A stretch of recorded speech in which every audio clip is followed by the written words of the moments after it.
Beyond the Forbidden. Welcome to Beyond Forbidden. Today on the show, I have James Perloff. You can go to his website, jamesperloff.net. You may have heard of him. This book right here, The Shadows of Power.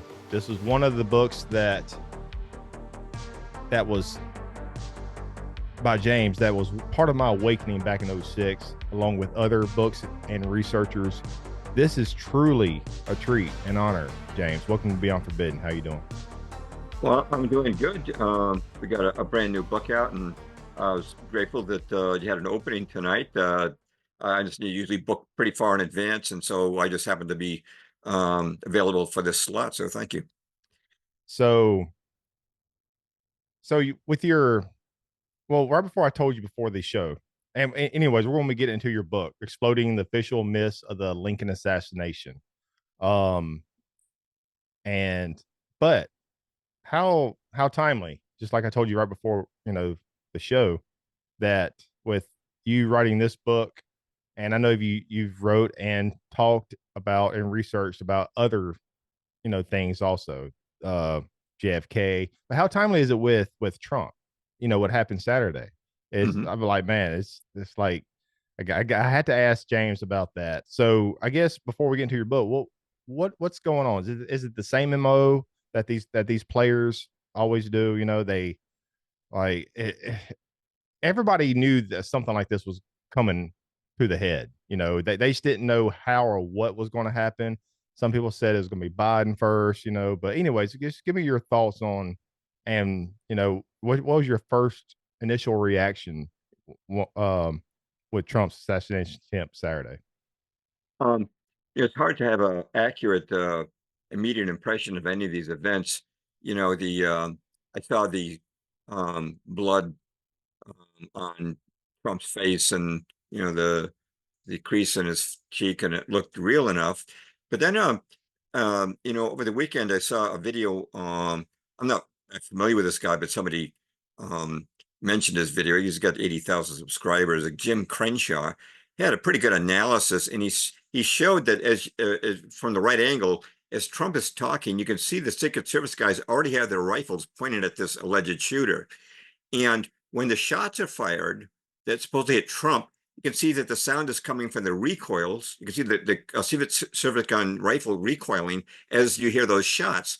That casts it in a whole different light. Now, I'm not saying that there wasn't a shot at Trump, but it does raise questions, and I think that further analysis needs to be done. I know it will be done by many people. I'll turn to the meeting in the coming weeks, but I will say that there are some questions that have been raised about the official story.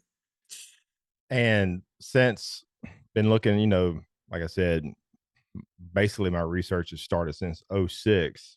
Been doing the podcast since 2010 under a couple different names. But so my first initial reaction is that this kid, I can't see this kid outsmarting the Secret Service. Right. Mm-hmm. You know what I mean? I can't see that. And they're going to probably eventually find he's on RSIs, whatever, or SSRIs, serotonin reuptake inhibitors, something that he had abusive family, is a Trump he was a radical, but of course I'm putting my tinfoil hat on, but these things happen, maybe he went some kind of radical group, like some kind of meeting, where they're talking about, I don't know. I think this kid was Antifa, maybe. I'm not sure. There's so much speculation going on. But then these radical groups get infiltrated by undercover agents. It could be CIA, FBI, it could be. Yeah. And then they're like, yeah, screw Trump. Yeah. And they try to talk these kids into doing these heinous acts. And he finally did it, and he just became Oswald, a patsy that he was on the grounds, he got shot, and he may have not even done the shot. I don't know, but it's just so many more questions than we're going to have answers. And I feel like it's just going to be another thing like JFK. Nothing, even though Trump's still alive, but I feel like we're just not going to really get answers, like official answers. It's just going to be people like you and the alternative crowd. Right. Well, that MO you were mentioning of infiltrating federal agency groups, they did that with Muslim groups too, in like the New York City Trade Center bombing of '93. Um, the FBI was definitely involved with some of those people, and one of them was identified as working for Mossad, and a whole lot of questions still surround that one. Of course, 9/11 raised a whole much bigger can of worms, but it always seems that there's a federal infiltration. In fact, with the Lincoln assassination, um, in my research on that, it seems that infiltrating feds into radical groups is nothing new. So what inspired you to write about the Lincoln assassination, James? Because you've done so much research over the years. So what made you want to go down this road with the Lincoln assassination? Well, I'll explain it exactly how it unfolded. Um, back in the 1990s, before there was much internet use, I was studying the Civil Wars as a time of interest for me, and I was reading memoirs and writings of Jefferson Davis and Abraham Lincoln, and just getting a perspective on it. And it culminated with my writing an article in the Civil War for a national magazine, and then I moved on to other stuff. But there was one book that kind of really grabbed me. I didn't write about it at the time. It was a book I just found on the library shelf, written in 1937, called "Why Was Lincoln Murdered" by Otto Eisenschimmel. And the book just wowed me. He just dismantled the whole official story. But I never did anything with that book.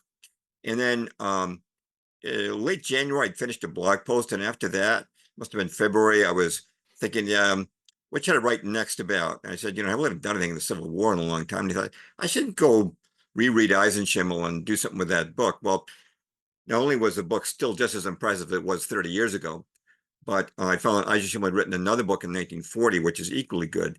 And then I said, I'm going to do a blog post on this, but I got to see what other writers have said. It's been almost 100 years since Eisenschimmel.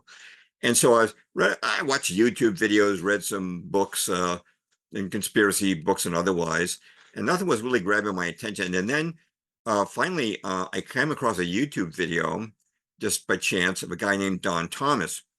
And they said, this guy seems to have it nailed, and he's very similar to Eisenschimmel in his conclusion. So I read his two books on the Lincoln assassination. One is called "The Reason Booth Had to Die." That's actually his second book, and his first book is called "The Reason Lincoln Had to Die." Hmm. And I got in touch with him, and we had a chat, and he's done tremendous archival research, hands-on archival research, just as Eisenschimmel had done. But I noticed he never mentioned Eisenschimmel. And so I said to him, I noticed you never refer to Eisenschimmel as something you don't like about him. Did he do something wrong? He says, no. He says, I've never read the works of Eisenschimmel. I said, wow, because you and he both did archival research, and you basically reached the same conclusions about who was behind the Lincoln assassination. So he and I have become very good friends, and we must have had 50 phone calls, and he gave me so much information. I didn't know, but that so much of the information in the war archives, police documents related to the Lincoln assassination, which were handwritten and only available in microfilm, have now been transcribed and are available digitally, which just puts everything in a new availability. And books from the 19th century, memoirs, magazine articles, which were only available by going to a library card catalog and searching for this stuff. Now you can word search these documents, digitally look for a name, and it just accelerates the research process. And I found there was a ton of evidence pointing the same direction of Eisenschimmel and Thomas, which is basically that this was a government plot. And I'm talking about the U.S. government, not the Confederate government. And as we go on, it'll make a lot more sense why they wanted Lincoln dead.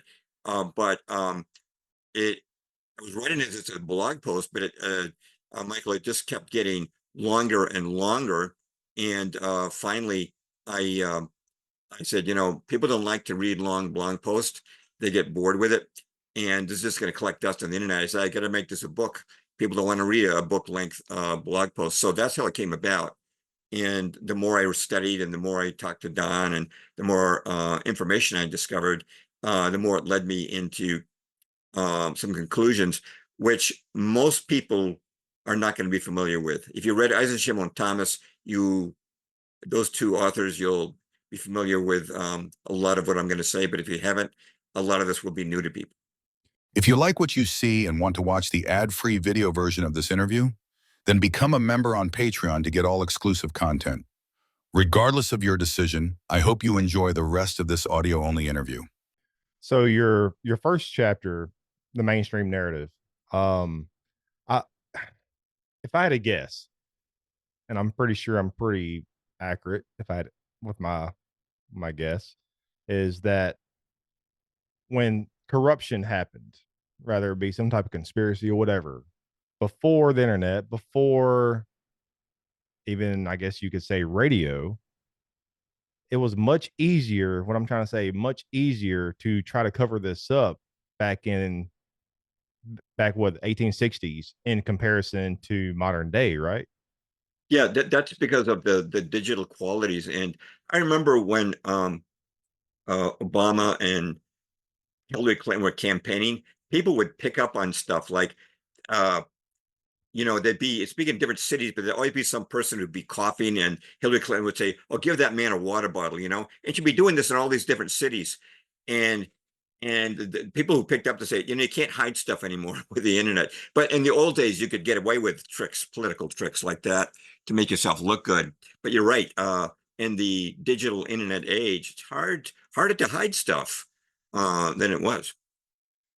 So I'm not, and I did, I got to skim through the book a pretty good bit within the short amount of time that you gave me the file. But one, I'm still,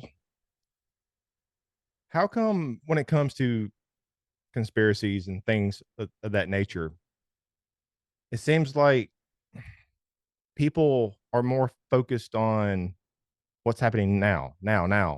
But of course, I need to do more research on the Lincoln assassination. So many people do, but I'm more of, I don't have them. I can show you tons of older magazines and older books, Sure. and I I feel like the research into the past, Mm, and I feel like that's not. It's kind of a dying thing. People want the now. What's new, mm. and I still want to look into 9/11. I still want to look on all these other questions that we don't have answers for. Right. Well, the importance of studying history is not only does it help us not to repeat it, um, we've had a great deal of success on that, but establishes patterns that are important, make it important and easier to recognize what the deep state is doing. And so with 9/11, people said, if you talked about it, people say, well, our own government would never do that to us. That's ridiculous. But you know what? I've done a lot on Pearl Harbor. I've been writing on Pearl Harbor since 1986. I published my first article for the New American on it. And I had another one, New American 2001. And on my website, you find a really up-to-date article called Pearl Harbor, Roosevelt's 9/11. And it's got a lot of video clips and it's heavily referenced, documented. But after Pearl Harbor, there were naval and army officers who tried to tell the truth to the public, namely that not only had we provoked the attack, but we fully knew about it. We'd broken Japanese codes. We knew about the attack. We withheld that information from the commanders of Pearl Harbor. Even our commanders in Pearl Harbor, Walter C. Short, General Walter Short of the Army, and the Pacific Fleet Commander, Husband Kimball, validated this. They validated before Congress. And Husband Kimball wrote a book about it. But even in those days, the 1940s, people said the same thing. Our government would never do that to us. So this is a recurring theme. And this is one of the problems with just focusing on now. If you just look on one particular event, you won't understand it without the context of history. So I consider history to be sort of almost, it's not ongoing, but it's almost, in my mind, it's in a way, it's active, kind of parallel universe, if you will. And it's very important to understand it in order to understand what's happening today and to establish the proof that there is, in fact, an establishment, a deep state, and that they have a pattern of behavior, which is very destructive. So, you know, and also videos, older. I love watching older lectures, older Mhm. interviews from, man, it's just, I don't know. I'm just fascinated with the past, especially with alternative crowd, way before it was even called alternative, community. Yeah. But but anyways, so when you look at these assassination attempts or assassinations, they never act alone, but it seems like the narrative is always it's the lone nutter, Mhm. and so what really intrigued me looking into this book, you talked about the New York crowd and Mhm. how the connection that Booth had, I think, with the New York crowd and Correct. using Yeah. secret signs to identify them. Mhm. That's the kind of thing you expect to see in some spy novel or something like that. 007, and that's I was like, whoa, this is actually cool. Not in a good way, but So, what do you think the motivations were for this larger group to want Lincoln dead, James? Well, I think a good thing to do, we just quickly review the mainstream narrative of the Lincoln assassination Let's because do it. Let's do some it. of your viewers probably won't remember it. So the basic story is this, on April the 9th, 1865, General Robert E. Lee, commander of the Army of Northern Virginia, surrendered to Ulysses S. Grant, the Union commanding general. This effectively ended the Civil War, even though there was still some Confederate troops in the field. Now, there's a big celebration up north, and 5 days later, the President of the United States, Abraham Lincoln, went to Ford's Theater in Washington, D.C. with his wife, Mary Todd, and they watched a comedy. Now, originally General Grant and his wife were supposed to come, but Grant canceled out, late cancellation, so needed somebody else to go. The Lincolns invited some friends of theirs, Major Henry Rathbone and his fiancee Clara Harris, who was the daughter of a New York senator, to sit in the presidential box with them in the place of the Grants. Now, about 10:15 p.m., middle of the third act, a very famous actor, John Wilkes Booth, known Southern sympathizer, walked into the box, shot Lincoln mortally with a bullet to the head. Major Rathbone leaped to his feet. He grabbed Booth, but Booth stabbed him with a Bowie knife very deep. He cut an artery. Booth leaps over the ledge onto the stage, but ironically, his spur, he's going to escape on a horse. He's got spurs on. One of his spurs catches on the American flag that's been used to decorate the ledge. So he falls very awkwardly to the stage. Normally, he was an athletic guy. Normally, he could have made this move, but he broke his leg when he fell to the stage. But he didn't stop him from rising up and saying, "Sic semper tyrannis." That's always the tyrant's state motto of Virginia, and the South is avenged. And he ran out the back of the theater. The audience was stunned. They didn't immediately recognize what had happened. Booth up and performed at Ford's Theater, so some people thought he was actually part of the act. He anyway escaped on horse. Now, in the meantime, and many people won't remember this, but there was a separate simultaneous assassination attempt on the Secretary of State, William Seward. He was attacked in his home in Washington, D.C. by a Booth accomplice named Lewis Powell. He stabbed the secretary several times. The doctor said they didn't think he'd survive, but he did. Now, in the meantime, Booth is riding south with a riding companion named David Harold. These are very young people, by the way. Powell was 20, Harold's 22. Booth himself is 26, one of the older of the set. Now, Booth has broken his leg. He would have gotten really fast, really far, but the broken leg is killing him.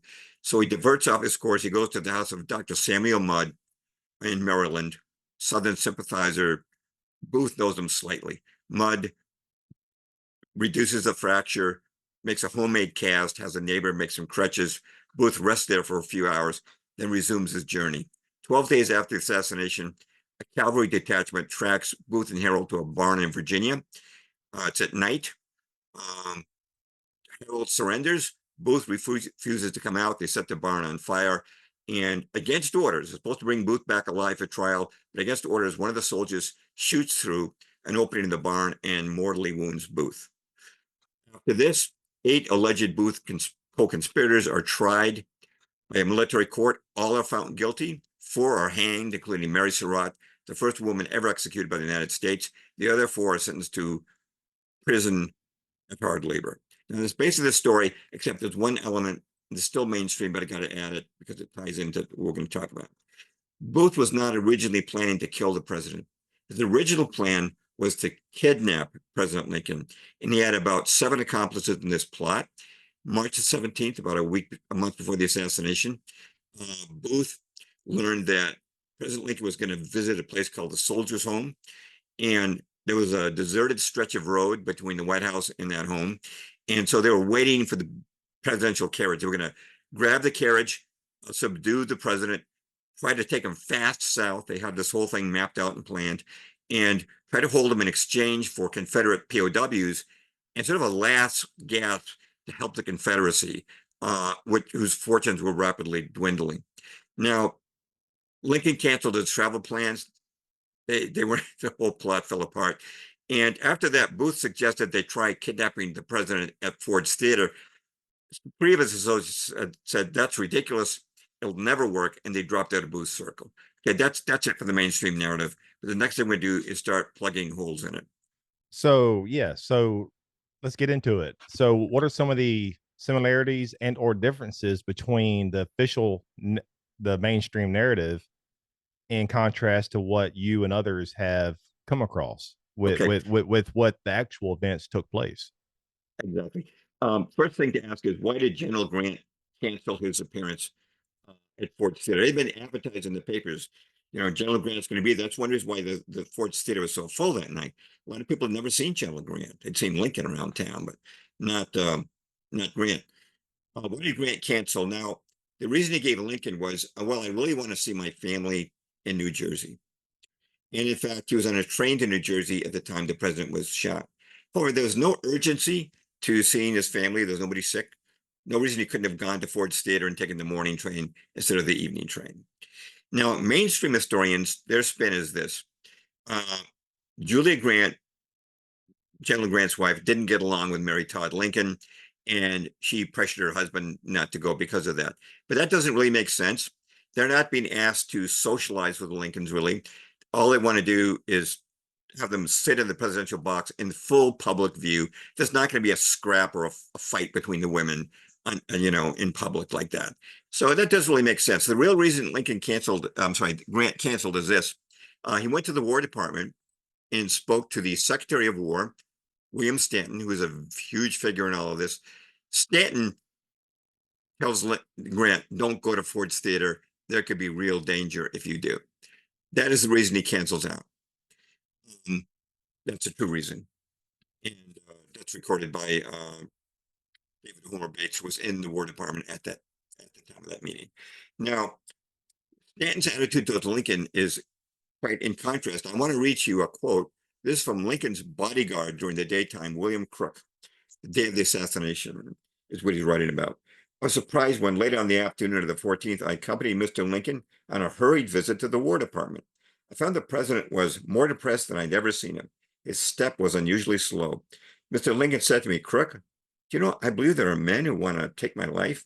And after a pause, he said, I have no doubt that they will do it.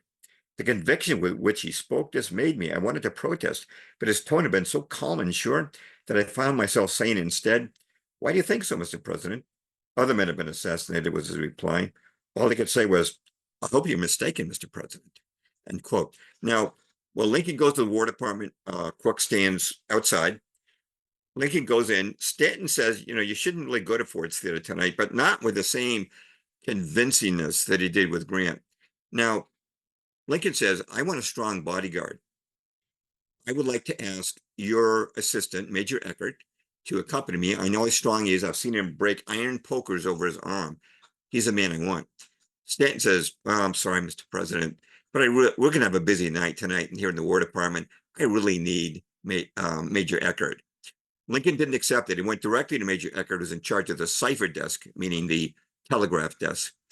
And he says, Major Eckert, would you please accompany to Ford's Theater tonight?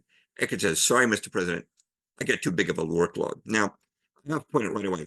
Very unusual for a major in the Army to refuse a request from the President of the United States. Lincoln accepts, though. He says, okay, I'd like to have you, but I'll take Major Rathbone instead. Now, mainstream historians say, well, the real reason they understand this, they're lying. First of all, they're lying. They were not in the War Department that night. They were not busy. No telegrams were sent out by either men. Stanton went home for dinner. He stayed there. We know this from his own account. It was not in the War Department either. They were not busy. They lied to the president. Why did they lie? Mainstream historians will say it's because when they figured they denied him Eckert as a bodyguard, he changed his mind. But he didn't change his mind. He said right then and there, I'm still going.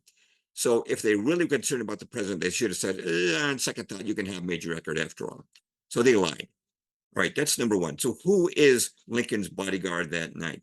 And this is a pretty critical question. Lincoln gets what I consider possibly the worst bodyguard of all time. His name is Thomas F. Parker, a name that history has erased. He is a member of the Washington Metropolitan Police, and he's had many charges brought against him for being drunk on duty, sleeping on duty, visiting a brothel, using foul language. But every time the charges are dropped, and somehow he's one of 4 officers assigned to the presidential bodyguard detail. Now, he was supposed to be Lincoln's bodyguard. He shows up 3 hours late, and I think there are reasons that are not discussed for this. He shows up 3 hours late, even though he's supposed to be serving the president of the United States. It's one reason why the Lincolns were kind of late for the Ford's Theater. So during the play, he starts out by sitting outside the presidential box on a chair like he's supposed to, but then he deserts his post and he goes next door to the Star Saloon and starts to booze it up. After that, we don't know where he is until 6 o'clock the following morning. He was not at his post when Lincoln was assassinated. At 6 o'clock in the morning, he shows up at a police station with a prostitute, charging her with being a lady of the streets. Of course, the police don't charge her. Who cares about a prostitute? The president's just been assassinated. We're trying to find the assassins. So she wasn't even charged. Very pathetic attempt to redeem himself. Some people think he actually spent the night with that prostitute. He was known to do that kind of thing. And it seems very unlikely that a prostitute would be plying her trade on the streets after the assassination when there were lynch mobs marching about. So here's what William Crook said, Lincoln's daytime bodyguard. He said about John F. Parker. He said he should have been at the president's box, quote, fully armed to permit no unauthorized person to pass. As incredible as it may seem, he quietly deserted his post of duty. It is through this guard's amazing recklessness, to use no stronger words, that Booth accomplished his foul deed, end quote. And this man, William Crook, was a bodyguard for 5 presidents. He knew what he's talking about. Now, so what happened to the bodyguard that deserted his post? Do you think they must have put him in jail, tried him, lost his job, right? No, he wasn't jailed. He didn't lose his job. In fact, he remained on the presidential bodyguard detail, even after letting the president be killed. It's ridiculous. And when Mary Todd Lincoln, the president's wife, saw him at the White House, she said, "You're responsible for my husband's death." Now people say, well, she was high-strung. Sure, she's high-strung. Her husband's just been killed. She was high-strung in general, but she was quite right that Parker was responsible. Now, So he was the security for security for Andrew Johnson also? Mhm. Hmm. Well, wait a minute. He would have been initially, I don't know. I know he stayed in the Metropolitan Police until 1868. I don't know exactly how long he remained in the presidential bodyguard detail, but he did for a period of time. Now, uh, so he's not punished at all, and you might think, well, maybe the person in charge of the investigation was just a soft touch, just a no. The man who took charge of the Lincoln murder investigation was none other than Edwin Stanton, the same man who lied to the president earlier on the day of the assassination, and denied him the protection he wanted. And this was inappropriate. Stanton was the Secretary of War. This should have been handled by the Department of Justice. It should have been handled by the Attorney General. It was not a war matter. John Wilkes Booth, the assassin, was a civilian. The president was a civilian. But Stanton just said, "I'm taking charge," and nobody challenged him. And we'll see he had other reasons for doing that.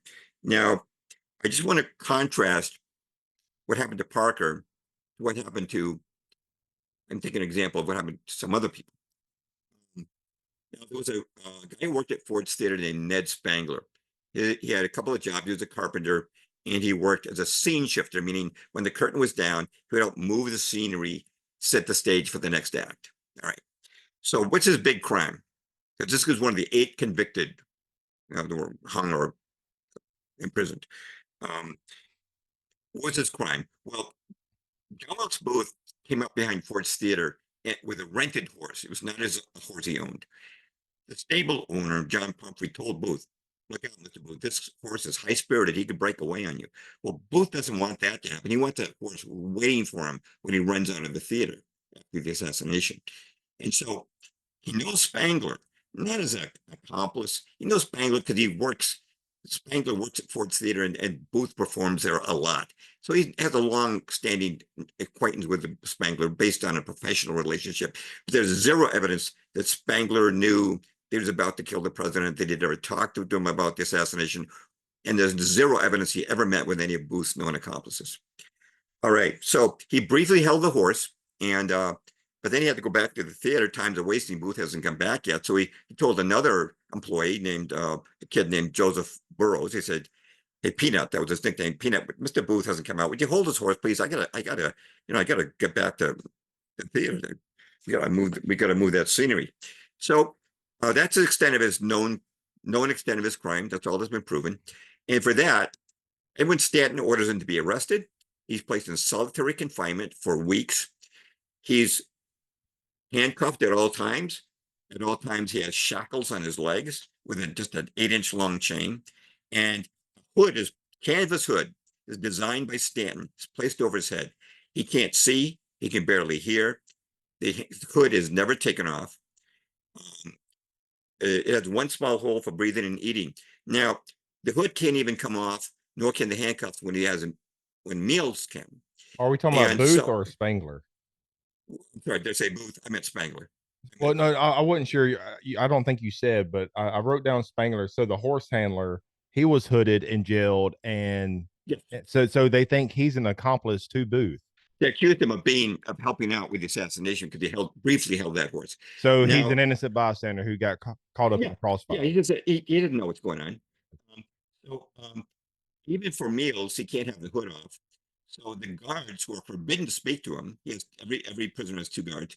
His guards, when feed him out of pity, and one guard feeds him while the other guard stands to look out because they're not supposed to be doing this. Now, this was true for all the prisoners, but for Mary Surratt, the woman, they didn't make her wear a hood. But this is what you would call, under the 8th Amendment of the Bill of Rights, cruel and unusual punishment. To keep a prisoner constantly shackled, handcuffed, and hooded, and not a lot. And you can imagine the sensory deprivation that causes to be wearing that hood for weeks. All right. Now, what happened to him? Ultimately, he got the lightest sentence of all. At the trial, he was given 6 weeks. I'm sorry, 6 years at hard labor for having briefly held Booth's horse. The other prisoners, 4 were hanged and 3 were sentenced to life imprisonment at hard labor. I'm just contrasting this to the soft treatment given to Booth's bodyguard who let the murder happen. And you're going to find out if you read my book or some of the other solid books that I mentioned have been written on this, that this is characteristic of the whole Lincoln assassination. The guilty go free and the innocent are ruthlessly punished. Now, by the way, stop me at any time. Well, who's don't because you're giving a great rundown from start to finish of this, but you said the innocent are held guilty and the guilty are just pretty much just gone free. So who are the ones that are dictating all of this? Is it the ones that actually part of the ones that wanted Lincoln to be assassinated, or how did that happen? Yes. This is always going to trace back to Stanton, who represents what is called the radical Republicans, who are not like your Rand Paul type Republican. These guys are radical. They're left wing, they're much different Republicans of today. And Stanton represents them in the Lincoln cabinet, and we're gonna get in that very soon. Now, some more forensic questions about this.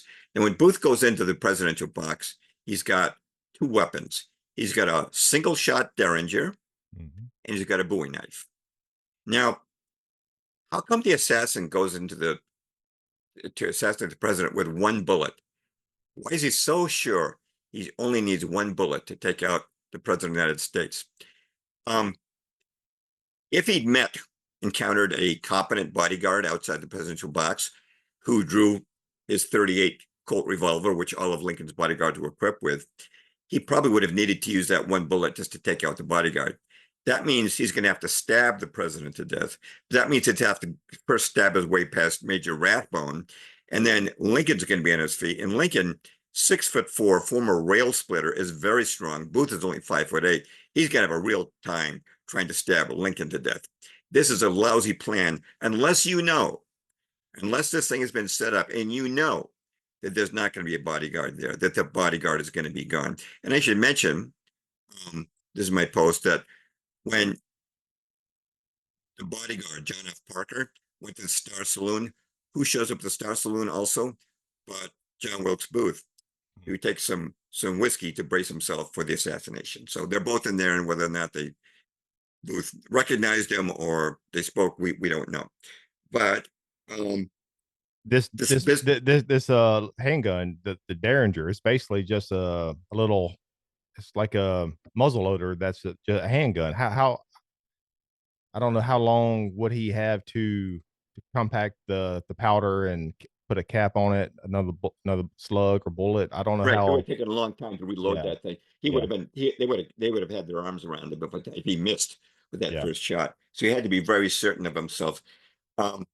Now, he clearly had inside information. Another proof of this is, remember I said that the Secretary of State, William Seward, was attacked that night by knife. And Lewis Powell, who carried out that assassination attempt, how did he get into the Seward home? Well, he knocked on the door, maybe rang the doorbell. He tells the servant, I've come with he shows a bag. It's got a bottle in it. He says, I've come from the pharmacy.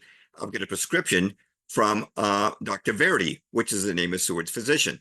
Now, the servant's pretty suspicious. Says, well, I'll take it up there. Says, and Powell says, no, I have to deliver this myself. Those are my instructions. So he pushes the servant aside. He knows exactly where the stairs are. He knows exactly where Seward's bedroom is on the 3rd floor. He's got inside information, the doctor's name and the whole interior layout of the house. That tells you the Booth has inside information he's acting on. That's why these things go as smoothly as they do. This is not just a plot that Booth has spontaneously hatched. He's been told things that he needs to know in order to make this happen. And that'll bring me to my next question, which deals with who's behind this and why, but which you started to address before. But first, let me just throw it back to you in case you want to make any comment. Well, before you go into that, my grandfather. That doesn't mean he's right just because he's my grandfather. He's still alive.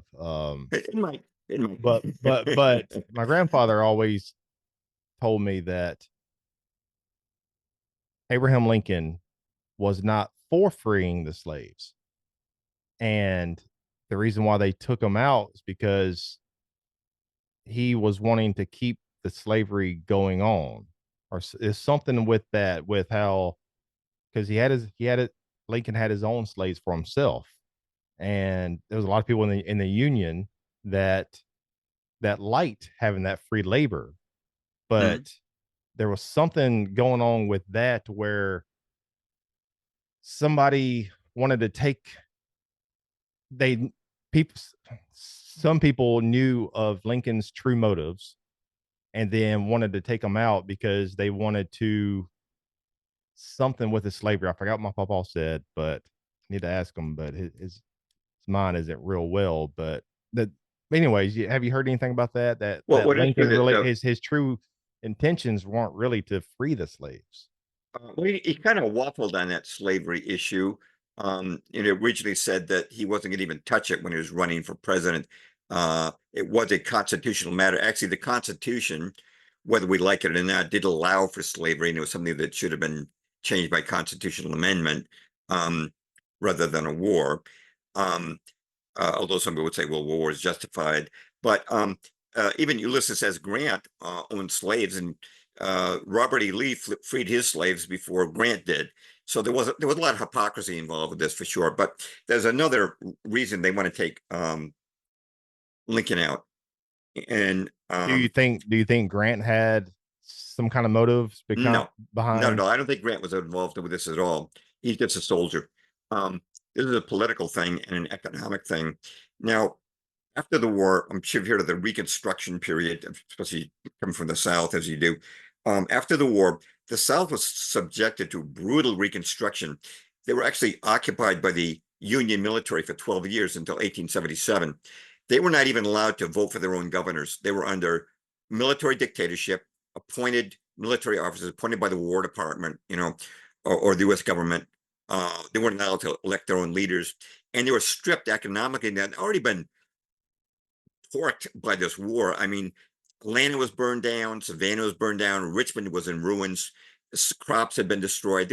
People were poverty I stricken. have a quote from your book about this. Oh, mhm, It's on page 23 in the, I'm not sure what chapter, but page 23.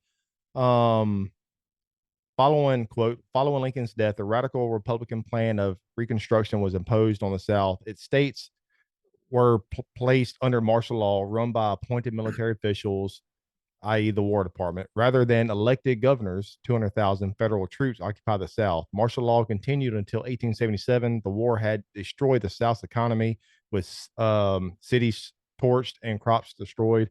Although the South couldn't even pay its own war debt, it was compelled to help pay off the North's debt and even contribute to the pensions of Union soldiers. Thousands lost their homes due to an um, enormous taxation, onerous taxation. mhm, Cotton was confiscated. Exploitation by swarms of northern carpetbaggers was mhm. devastating. The radical Republicans needed Lincoln to win re-election in November 1864 to keep their party in power. End quote.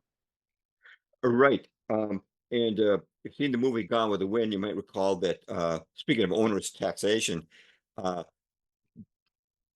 Scarlett O'Hara is faced with the loss of Tara when the Yankees put a tax of $300 on her property, and so that's why she took the curtains off the wall, made a dress so she could go look nice for Rhett Butler and try to get the $300.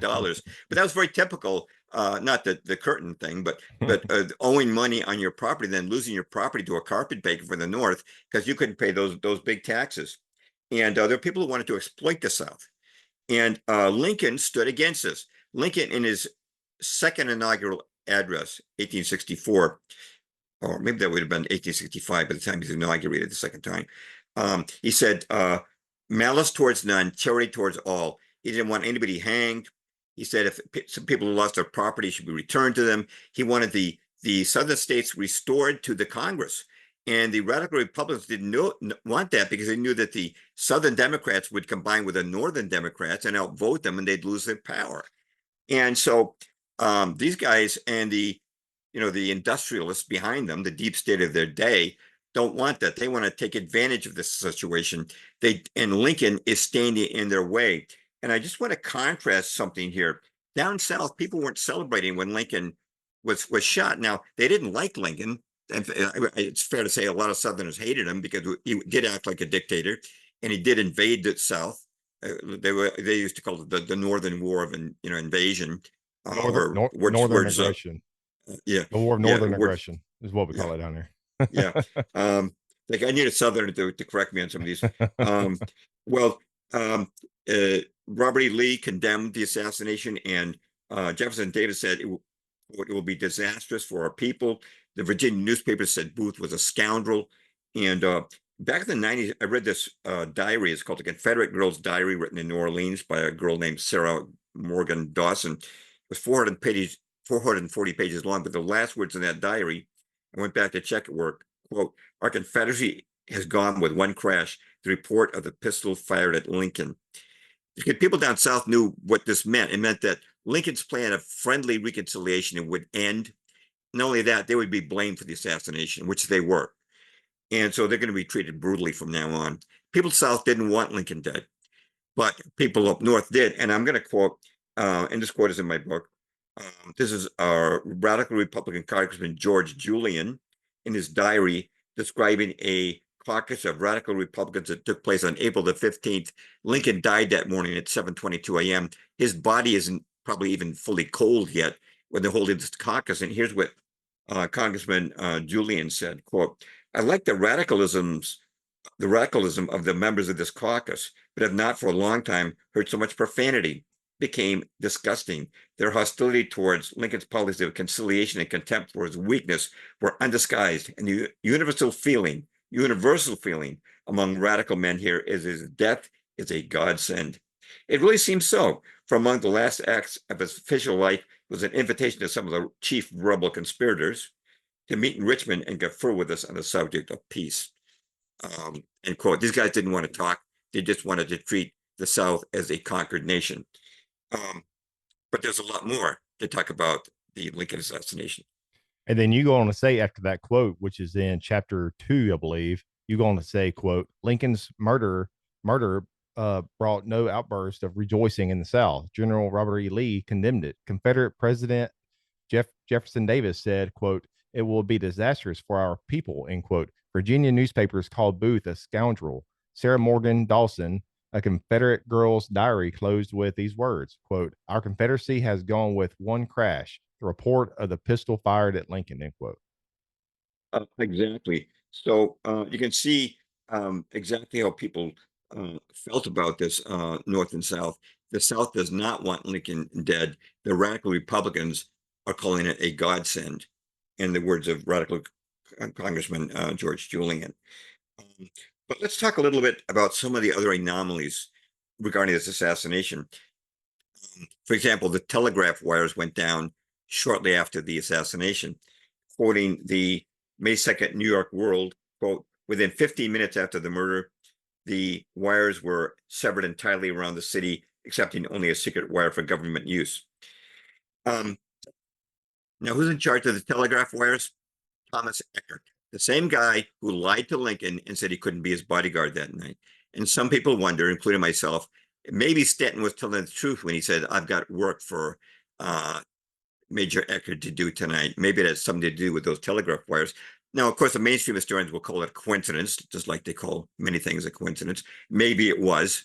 I can't prove that it wasn't. But Congress actually confronted Eckert about this 2 years later. The House Judiciary Committee asked him about the telegraph wires going down. And he tried to put it down as no big deal. It was only 2 hours long. But that gave the killers a 2 hours head start leaving Washington before the news of the assassination was telegraphed. And then they said, "Well, did you do anything about it?" And he said, "I could not ascertain with certainty what the facts were without making a personal investigation. I had not time to do that." End quote. So what some people who are observant say is, that's the same excuse he gave Lincoln for not being his bodyguard. "I'm too busy. I'm too busy, Mr. Lincoln, with the telegraph wires tonight. But after the assassination, I'm too busy to look at after the telegraph wires and see what's wrong." Maybe, but what happened to Thomas Eckert after this? He was made Assistant Secretary of War by Edwin Stanton, and after he left the government, he became in the employ of Jay Gould, the robber baron, and he wound up being president and chairman of Western Union.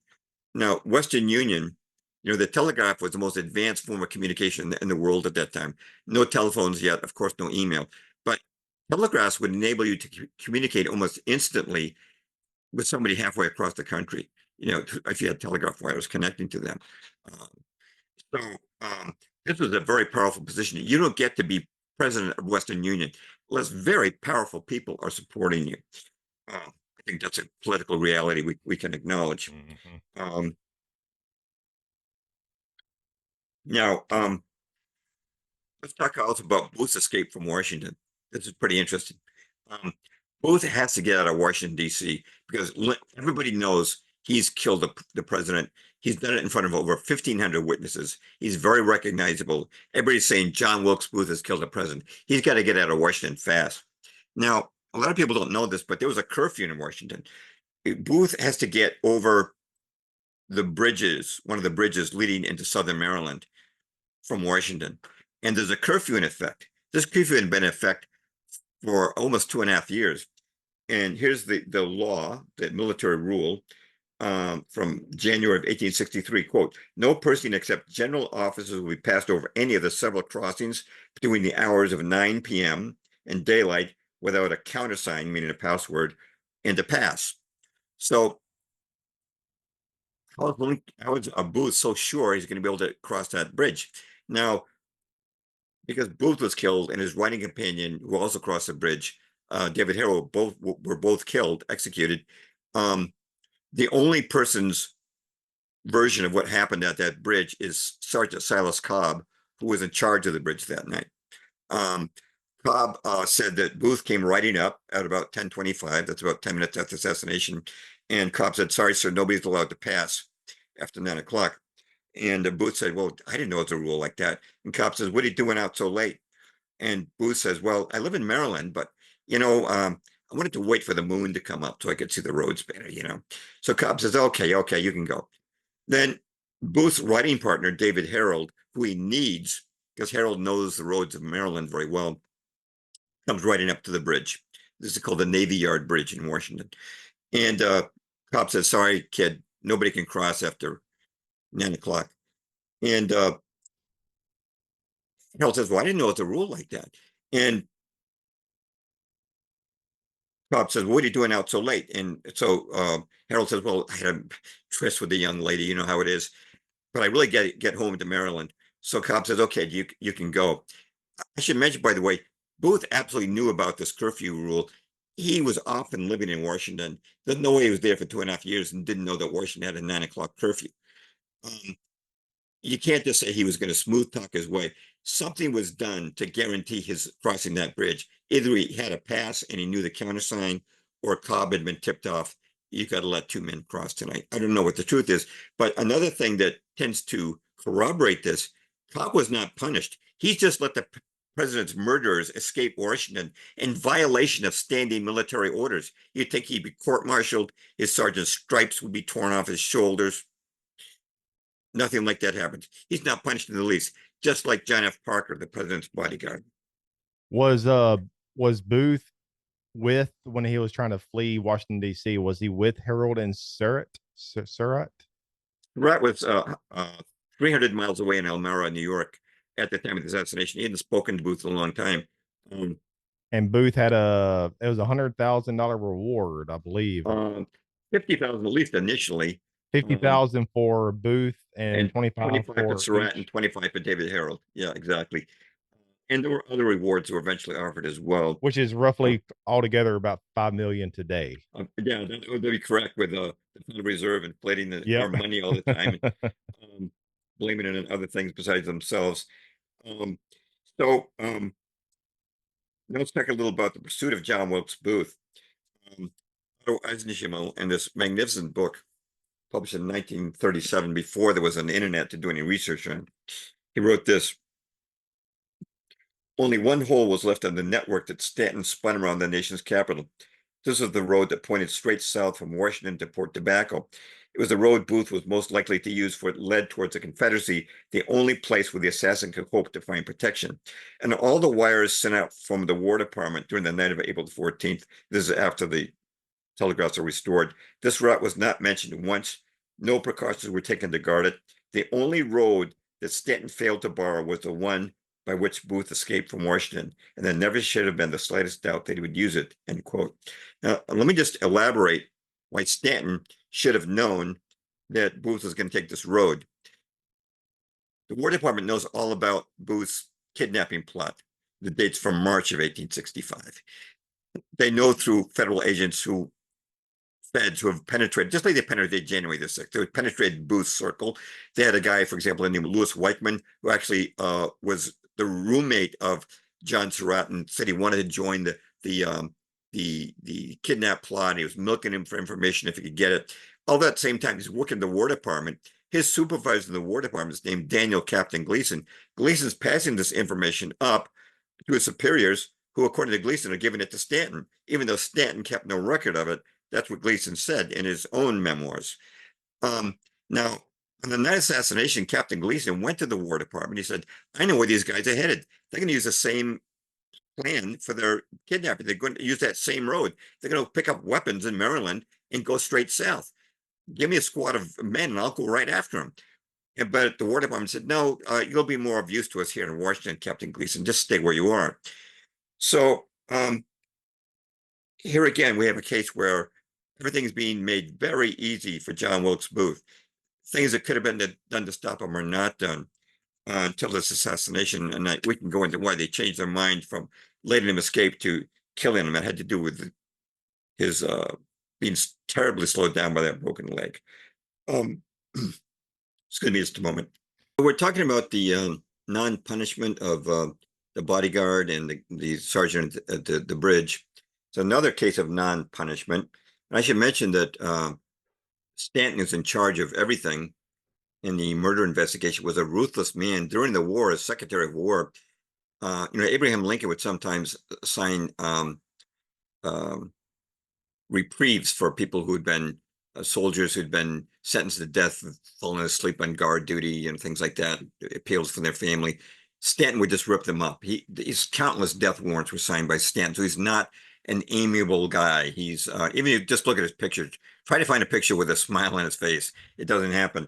But the next question is, what really happened at the Garrett farm in Virginia where Booth was killed?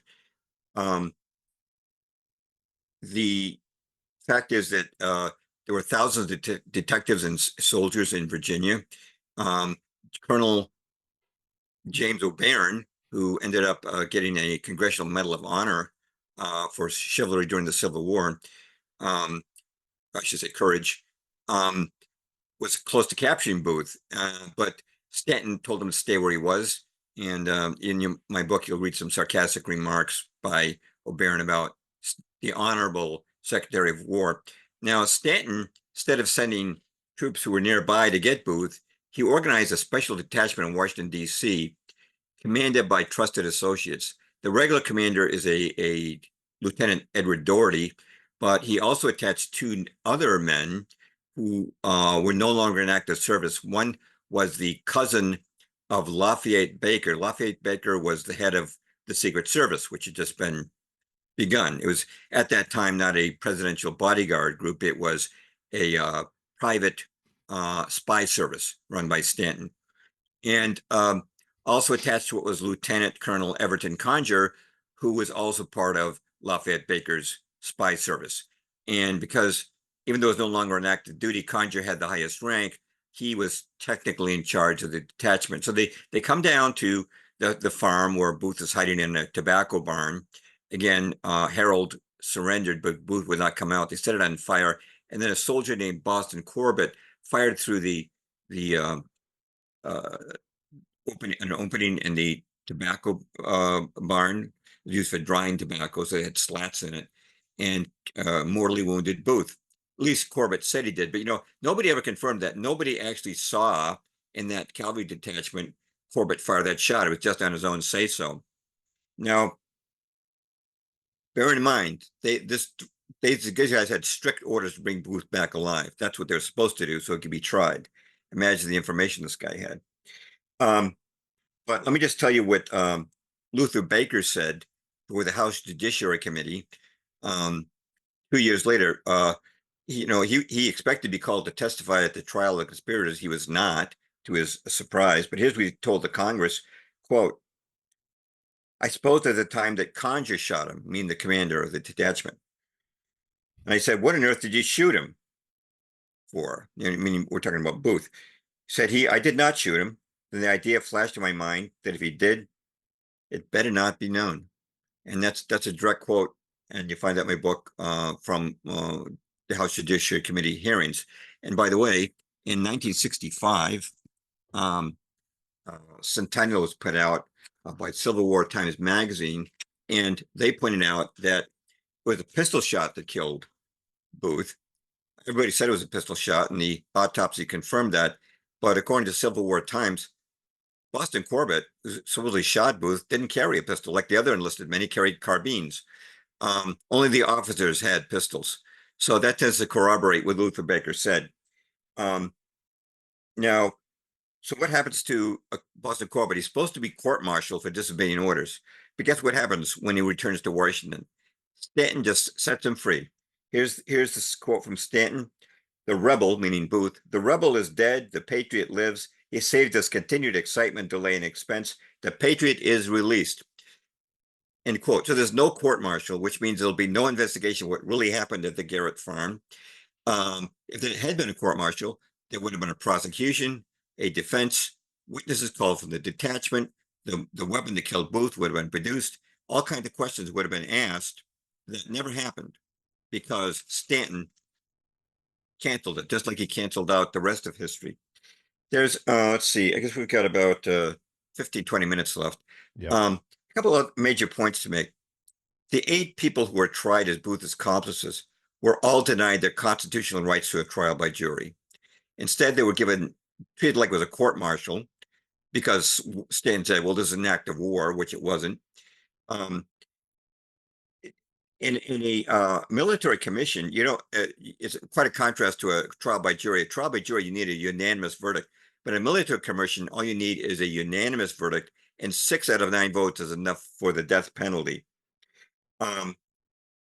She also mentioned that the defense was not given any defense attorneys until just when the trial was beginning, whereas the prosecution had a whole month to prepare. And if you don't think this trial was biased, every objection raised by the defense was overruled, but for the prosecution, only 3 out of 54 of their objections were overruled. The whole thing was in Stanton's hand. He picked every judge on that commission. He handpicked them, and he was their boss. So the outcome was pretty predictable. Now, but what's really interesting, this is one thing you definitely want to cover tonight, is the evidence that was not presented. At the trial, the following items were found on John Wilkes Booth's body: a knife, pair of pistols, a belt, holster, file, pocket compass, spur, tobacco pipe, carbon, cartridges, and bills of exchange, notes from a bank. But not the diary, though. Not the diary. The diary was not mentioned, and it was kept concealed for 2 years. Nobody knew there was a diary. Now, you got to figure nothing could be more important than John Wilkes Booth's own diary if you're running a trial, because it's going to reveal all kinds of important information. Hold up, James. Do you think the diary is one of the most important pieces of evidence to prove that there was a bigger conspiracy going on here? It is, and that's why the diary was missing 86 pages, which we'll get to in just a moment. The only reason the diary became known is that Stanton had a break with his intelligence chief, Lafayette Baker, in 1867. President Andrew Johnson caught Baker spying on him in the Oval Office, and he said to Stanton, that guy's in your employ. I want him to go. That man has to go. So Stanton fired Lafayette Baker. Lafayette Baker was tiffed, and he decided to get back at Stanton, and he wrote his own book called The History of the Secret Service, which you can find online in archive.org. And he starts talking about Booth's diary, and he even remembers some passages from it, because when the diary was brought back by Lieutenant Colonel Conger, he flipped through it before he gave it to Stanton. And that's how the Congress knew. Congress was outraged. And when the chief prosecutor, Joseph Holt, who had that diary, was asked, why didn't you introduce it at the trial? He said, I didn't think it was relevant. How could it not be relevant? It proved that certain people they convicted should not have been convicted. Why? Because the diary revealed that Booth had no plan to kill until the day of the assassination, April the 14th. In his diary, he said, quote, until today, nothing was even thought of sacrificing to our country's wrongs. For 6 months, we'd worked to capture, meaning kidnap. But our cause being almost lost, something decisive and great must be done. End quote. Now, this corroborates what Lewis Powell, who attacked the Secretary of State, and George Atzerodt, who I haven't mentioned yet, but he was accused of planning to assassinate the vice president, and they both swung for the gallows. They both confirmed independently that there was never a plan to murder that they knew about until 2 hours before Lincoln's assassination. Until then, it had only been a kidnap job. Now, if this diary had been revealed, somebody like Samuel Arnold, who was sentenced to life in prison at hard labor, would not have been convicted as he was, because he was 180 miles away in Fort Monroe, Virginia, on the day of assassination. He had been in Washington to talk to Booth for 2 weeks. He knew of a murder plot that didn't originate until the day of the murder. He couldn't have. Same thing with Samuel Mudd, who was down in his farm in Maryland. He could have known about a murder plot that Booth originated earlier that day, but he was sentenced to life imprisonment. By the way, the sentence was commuted by President Andrew Johnson before he left office. He turned out to be a pretty good guy. But there's one more thing about the diary. We're starting to get into this. When they turned it over to Congress, because it was subpoenaed, pages were missing. And here's what Congressman Benjamin Butler said. Quote, that diary is now produced as 18 pages cut out, the pages prior to the time when Abraham Lincoln was massacred, although the edges as yet show they've been written all over. Who spoliated that book? Who caused an innocent woman to be hung? Now, 110 years later, the FBI Forensic Laboratory, which does very careful work, was asked to examine the diary by the National Park Service. A couple of reasons. One was the diary was falling apart, and some scholars thought there was secret writing in the diary, which there wasn't. So But 1985, 1977. 77, 1977. 77, yes. Yeah. They and I quote their report, but you can read it online on the FBI site. They found that it's an exact quote. In total, there are 43 full sheets, 86 pages missing the diary. 86 because each sheet, of course, has 2 pages, front and back. This included the immediate 27 pages leading up to the day of the assassination. They're all cut out. And you can, just as Congressman Butler said 112 years earlier, you could still see the edges of those pages, and you could see a little bit of Booth's writing on it. There's punctuation, his like a single letter. You could tell that these were not blank pages that were cut out. These are pages with information. Plus, almost all of his financial transaction sheets were ripped out. And after the assassination, some of those pages were actually taken out of the binding. And according to the FBI, they were glued back in. They selectively glued back in the pages they want you to see, but kept out the ones they did not want you to see. So even you can go online and see what's left, but Congress just got a cut down diary that had 86 pages missing. This was obstruction of justice.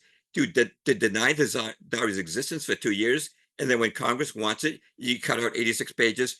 If they'll try to say Booth did it, impossible. How could he glue his own pages back into his own diary? Why would he do such a thing? He couldn't do it in a swamp. This was done in the War Department. So this is one of the most powerful evidences against Stanton and the War Department. The fact that they concealed relevant evidence and then tried to destroy as much of it as they could when it was finally revealed. That's, I think, perhaps the most powerful piece of evidence against Stanton and the War Department that there is. And then you say, on page 62, quote, the diary didn't become public knowledge until 1867, when Lafayette Baker, who had a falling out with Stanton, published his book, The History of the Secret Service.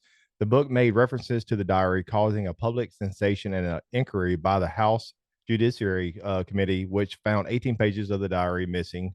Baker wrote in his book, quote, the diary kept by Booth after the murder of the president, to which I referred to in connection with the giving of the personal effects of Booth to the Secretary of War, recorded the adventures of the fugitive. One of these was the killing of his horse in the tangled forest to avoid detection, and then sleeping between the animal's legs to get the warmth while it remained in the dead body during the long hours of the horrible night, end quote.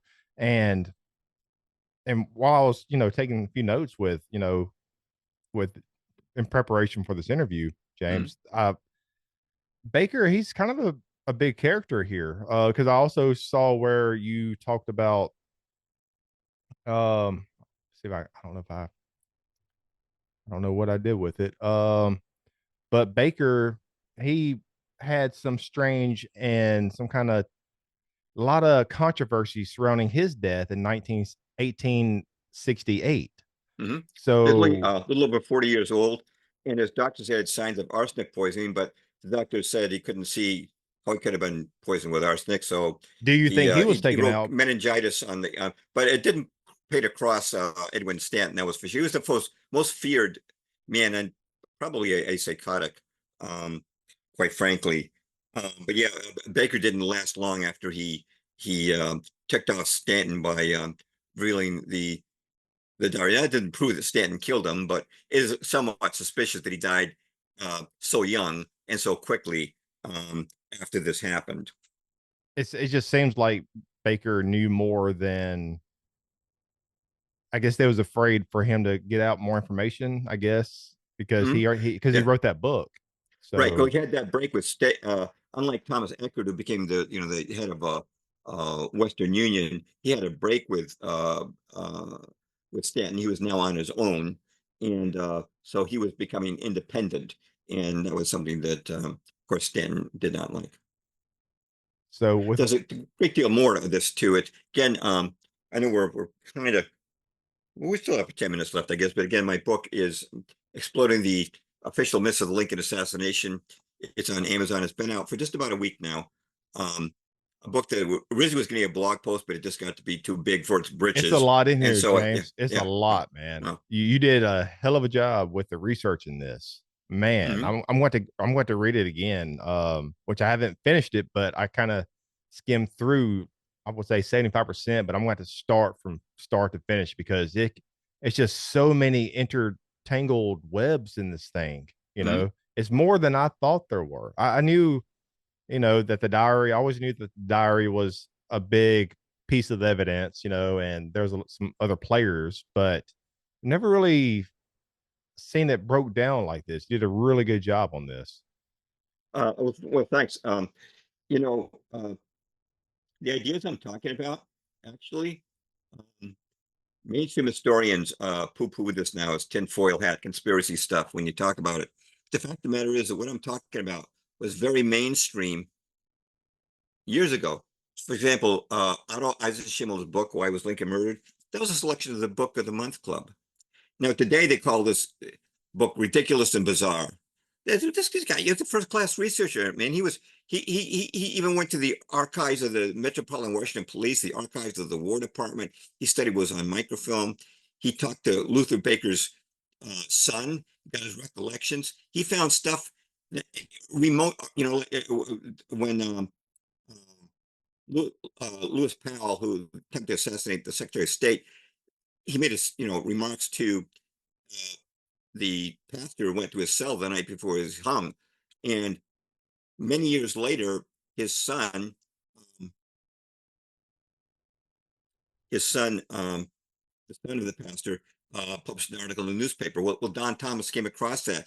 Um, or Captain Gleason's recollections. Those are a very rare history magazine, yet without any internet, without any digital information. Eisenhower found that. Um, he found, there was a Confederate soldier named Ruggles who helped Booth down south. He wrote a memoir in a magazine in 1890. Eisenhower found that. Now he's got to do this. This is legwork back then. It's not something you can sit at a computer and find.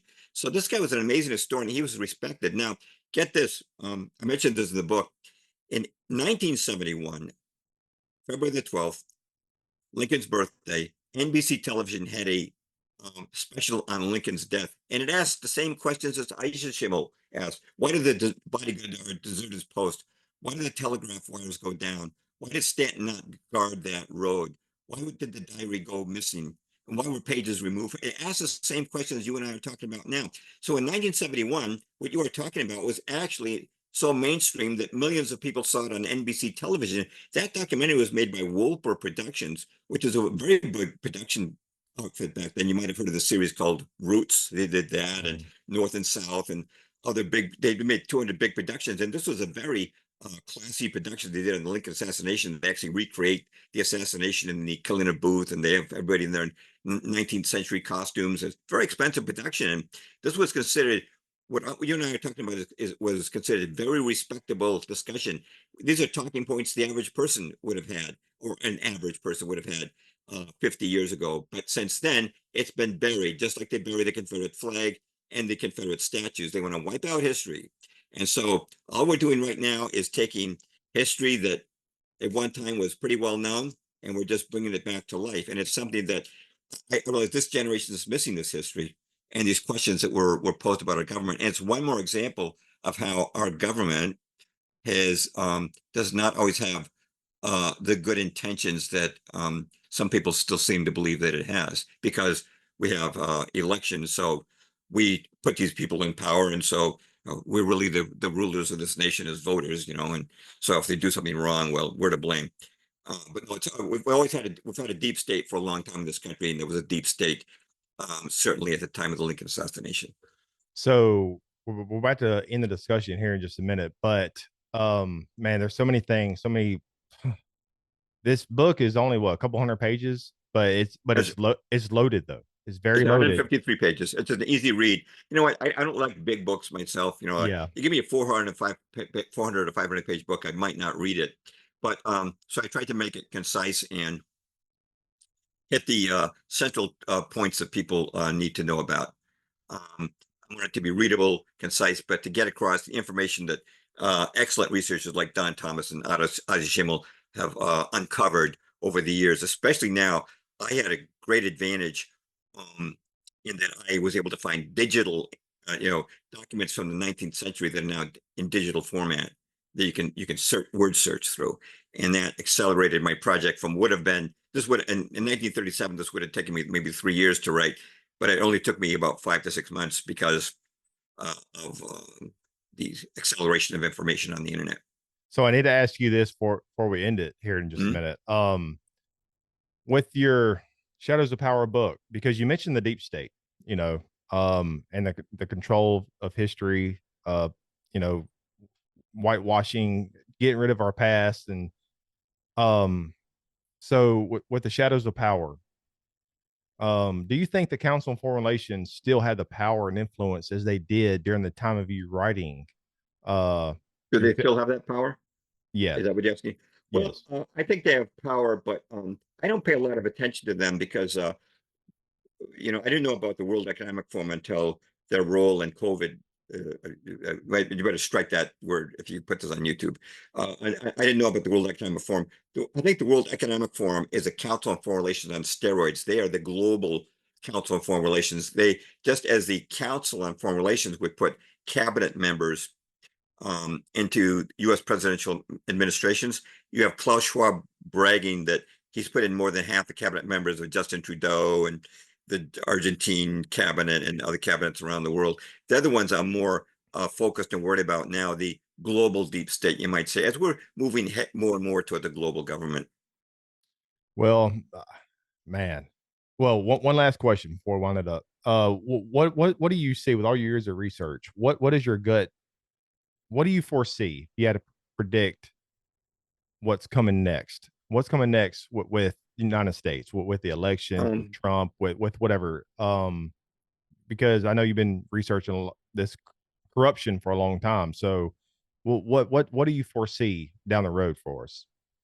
um, it's very dangerous to make predictions because you're usually wrong. I find I'm usually wrong if I try to make predictions about the future.